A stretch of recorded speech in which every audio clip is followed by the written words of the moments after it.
법을 몰랐다고요? 아니면 법을 잘못 알고 계셨다고요? 제대로 법 읽는 방법을 알려드리는 시간입니다. 법 읽어드립니다.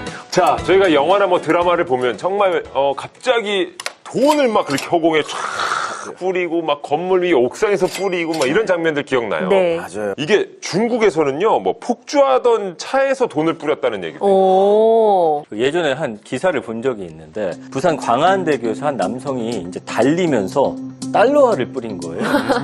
이유가 뭐였냐면 영화의 한 장면처럼 돈을 뿌리고 싶었다. 네. 오호. 네, 일이 잘 안 되고 삶이 우울해서 스트레스도 풀 겸 그리고 사회에서 또 주목도 좀 받을 겸 이렇게 3년간 모은 돈을 쫙 뿌린 일이 있었습니다. 아유, 야, 이건 아깝기도 아깝지만 당시에 도로가 그냥 난리가 났었겠는데요. 여러 가지 의미가 담겨 있겠지만 확실한 건 이런 행동 함부로 해서는 안 됩니다. 그렇죠. 이게 지금 이번 사안 같은 경우는 도로에서 이렇게 돈을 막 뿌렸다는 거잖아요. 그럼 어떻게 되겠어요? 돈이 날리면서 다른 차량들을 운전하는데 유리창 같은 데 붙어서 운행을 방해할 수도 있고 경우에 따라서 사람들이 또 돈이니까 본능적으로 막 짚고 싶잖아요. 네. 그러면서 엉켜붙어서 사고가 날 수도 있기 때문에 이런 경우 도로교통법 위반이 될 수가 있습니다. 누구든지 돈을 포함해서 물건을 도로에 함부로 방치하거나 버리거나 뿌리거나 하면은 처벌 대상이 된다는 점도 꼭 기억해 주세요. 네. 그런데 말입니다. 이 도로뿐만 아니라 주택가에서 이렇게 돈이 비처럼 내려온다. 뿌려진다. 이러면 어떻게 될 것 같습니까? 이 실제로 오늘 법 읽어드립니다 사연. 이 떨어지는 돈에 대한 이야기라고 하는데요. 어떤 내용인지 살펴보겠습니다. 쿵쾅. 또 난리다 자기야. 저 사람들은 발에 쇠뭉치를 달았나 봐. 발소리 때문에 미치겠어. 진짜 저들은 헐크 부부인 게 분명해. 내 저놈의 부부를 그냥 바르륵. 이거 봐요. 아니 그 새벽부터 지금 뭐 하는 거예요? 당신들 일부러 구금되는 거지? 우리가 뭘 어쨌다고 그래? 자기 발걸음이 얼마나 깃털처럼 가벼운데. 그러니까 나 저 사람들 때문에 걸을 때마다 스트레스 받아 죽겠어. 그니까 말이야. 내가 저 인간들을 그냥 저 아래층 남치 뭐가 문제예요? 아니 걷는 소리가 다 들린다고 몇 번을 말해요. 그냥 뭐 코끼리 발이 쿵쿵쿵쿵거리나? 뭐 사람한테 코끼리 발 당신 말 다 했어? 아니 우리가 요즘 당신들 때문에 까치발로 걷는다고 내 집에서 이게 말이 돼? 까치발 무슨 까치발? 뭐 몇 가치 하는데? 말할 가치도 없어. 자기야 문 닫아버려. 우리 지금부터 그냥 막 뛰어다니자. 쿵쾅. 미쳤어. 자기야 이젠 뛴다 저 코끼리 부부. 안 되겠어. 특단의 조치를 취해야겠어. 자기야 돈 갖고 와. 그 돈 이미 엄청 많이 준비해놨어. 드르륵 옛다 이 돈이나 먹어라. 자기야 얼른 숨어. 돈이다. 오 돈이다. 야 이게 갑자기 돈이야.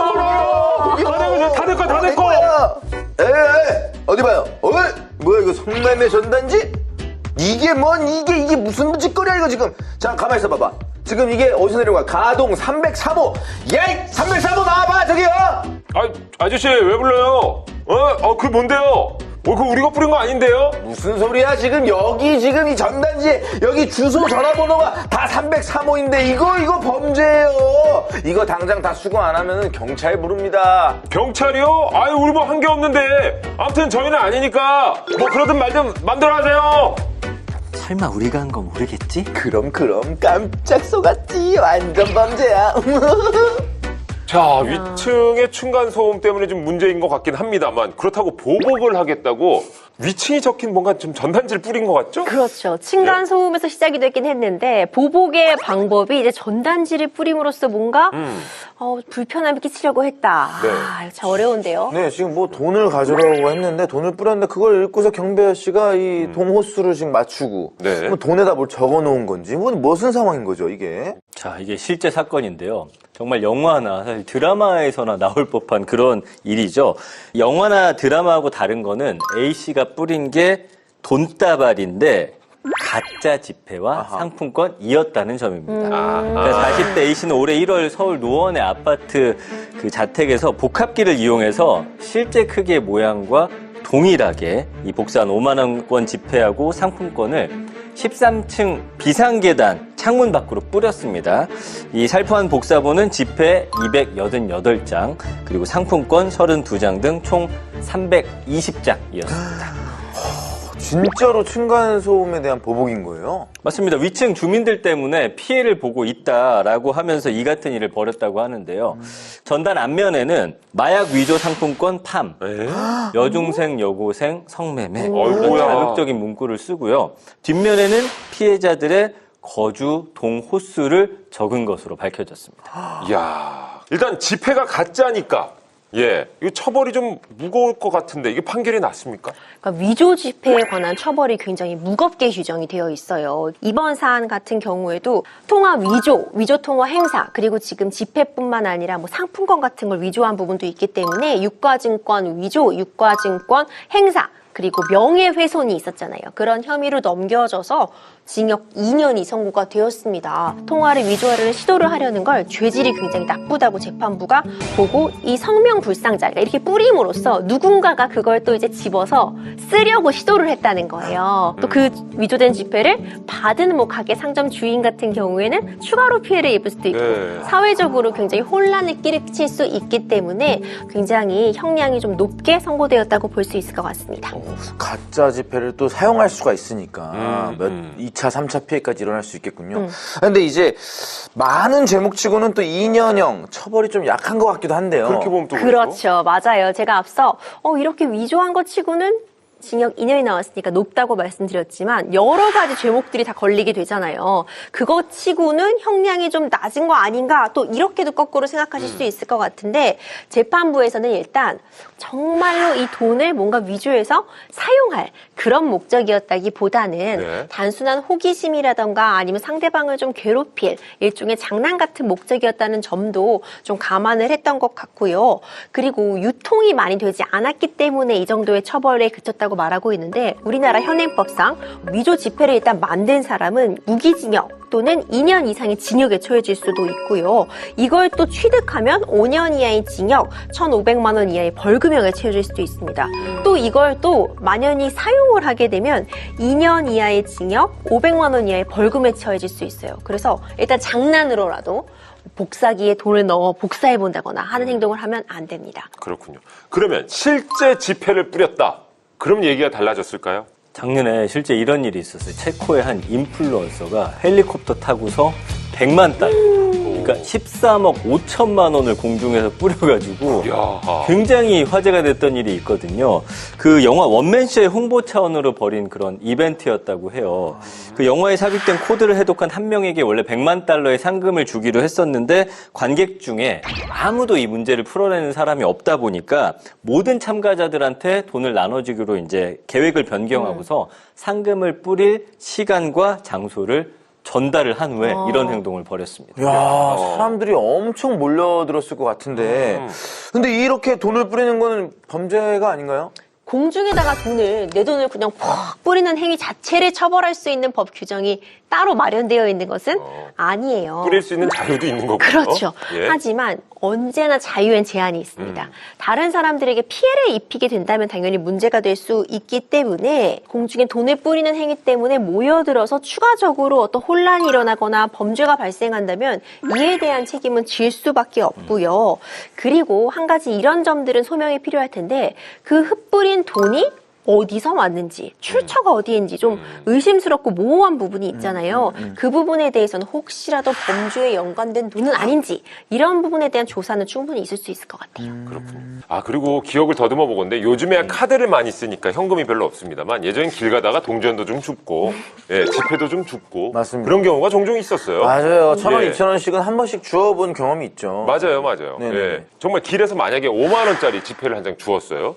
그걸 그냥 내가 가졌다. 그럼 문제가 됩니까? 이게 굉장히 어려운 문제예요. 요즘 지폐 잘 안 가지고 다닌다고 해도 이제 카드 지갑 같은 거에 지폐 꼬깃꼬깃 넣어놨다가 5만 원씩 흘리는 경우도 있습니다. 그런데 이게 누군가 떨어뜨린 지폐나 돈 같은 거 함부로 가져가면 경우에 따라서 절도죄나 점유 이탈물 횡령죄가 될 수도 있어요. 그러니까 절도죄라고 한다면 뭐 식당 같은 곳, 카페 같은 곳은 지금 이 가게를 운영하고 있는 주인이 딱 있잖아요. 그곳에 떨어져 있는 그런 지폐 같은 거 가져가면 절도죄가 될 수도 있고요. 그리고 길이나 도로는 어떤 점유하고 있는 점유자는 없지만 여기에 떨어져 있는 돈 같은 거 함부로 가져가다가는 점유이탈물, 그러니까 누군가 흘린 돈을 내가 가져가는 경우에도 1년 이하의 징역이나 300만 원 이하의 벌금 과태료 처분을 받을 수도 있어요. 그렇기 때문에 기본적으로 먼저 이런 돈 발견하면은 당장 가져가지 하기보다는 112에 신고하거나 경찰서에 갖다 주거나 아니면 지금 관리하고 있는 관리사무소라던가 이런 경비업체에다가 분실물을 습득한 사실을 알리는 게 중요합니다. 근데 이제 신고를 했는데 아주 큰 돈이 아닌 경우가 있을 수도 있고 그다음에 주인이 안 나타나는 경우도 있잖아요. 그리고 제가 알기로는 이런 거 유실물 찾아주면 보상금 지급도 된다고 들었는데 맞나요? 그렇죠. 그래서 신고하냐 신고하지 않고 그냥 가냐에 따라서 나중에 법적인 효과가 천지차이일 수 있어요. 물건을 습득하고 일단 7일이라는 기일 내에 신고를 하면은 습득물을 나중에 취득할 수도 있는 그런 가장 우선적인 권리를 갖게 됩니다. 신고 후에 6개월 동안 주인이 나타나지 않으면 그리고 유실물을 그래서 반환을 받지 못하게 되면은 습득자, 이걸 주운 사람이 소유권을 취득하게 되고요. 6개월이 된 시점부터 3개월 내에 해당 습득물을 취득을 하면 됩니다. 야하. 그리고 유실물법에 따르면요. 이렇게 유실물을 원래 잃어버린 사람이 반환을 받게 되면은 습득자, 이걸 주워준 사람에게 그 물건 가액의 5에서 20% 정도 내의 범위 내에서 보상금을 지급하도록 하는 내용도 좀 담아 있습니다. 그렇기 때문에 만약 보상금 막 주지 않는다면은 뭐 민사소송 같은 걸 할 수도 있는 것이 뭐 법리적으로는 가능하겠지만 뭐 소액이라면 그렇게까지 하기는 어려울 거고 서로 좀 좋게 어느 정도 감사의 표시를 하는 게 좀 현명하지 않을까 싶네요. 그렇죠. 사실 남의 물건을 찾아주기 위해서 신고했다. 이거 자체로는 굉장히 선행이잖아요. 그럼요. 그런데 그 이후에 보상 문제로 크게 옥신각신하는 건 참 눈살 찌푸러지는 일일 수 있으니까 서로 잘 알아서 마무리하시길 바라겠고요. 자, 여튼 오늘 사건은 층간소음 보복성으로 위조 지폐를 만들어서 뿌린 그래서 실형을 받게 된 사례를 살펴봤습니다. 자, 김기리 평론가의 한 줄 평 듣겠습니다. 오늘은 더더욱 정리가 좀 어려운 것 같습니다. 일단은 개인 돈을 좀 뿌릴 생각이 있으신 분들은 뿌리기 전에 저한테 개인적으로 좀 연락을 주시기 바라겠습니다. 뭐 DM이나. 돈 뿌리겠다고요? 아닙니다. 기부처 같은 곳을 제가 차라리 알려드리도록 하겠습니다. 네. 자, 정리해보겠습니다. 위조 지폐 뿌리면 감옥행! 그리고 층간소음에 대화가 안 통하면 법으로 풀어라. 맞습니다. 정말 이 층간소음에는 답이 없다고들 하는데 말이죠. 참기가 너무 힘들다면 층간소음 법적 기준이 마련돼 있으니까 서로 상처 입지 않는 가장 합리적인 방법으로 대처하시면 좋겠습니다. 그리고 위조 지폐 역시 진짜 돈이라도 또 함부로 뿌리지 마시고요. 오늘 준비한 내용 여기까지입니다. 저희는 진실된 법들과 함께 다시 돌아오도록 하겠습니다. 우리들의 법 다음 시간에도 함께요.